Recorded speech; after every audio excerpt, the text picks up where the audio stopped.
டேய் நீ என்னடா இன்னும் குளிக்க போகாம இருக்க? நண்பா ஒரு 2 நிமிஷம் ஏதோ இப்போ ரெடி ஆயிடுறேன். விஜய் மாதிரி பணக்காரன் பல தடவை சொல்லிட்டேன்டா. நான் போய் தளபதி மாதிரி நான் எப்போ பண்ணேன் என்ன? டேய் மென்டல் தடவை பண்ண போய் குளிடா. Okay, I am understand.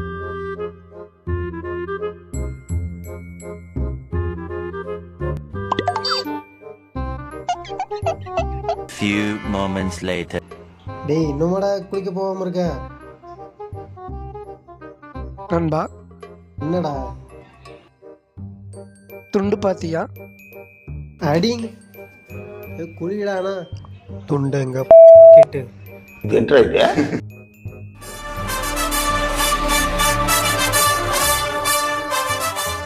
டேய் இப்ப என்னடா Okay. பண்ணு?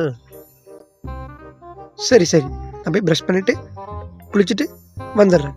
பாய்.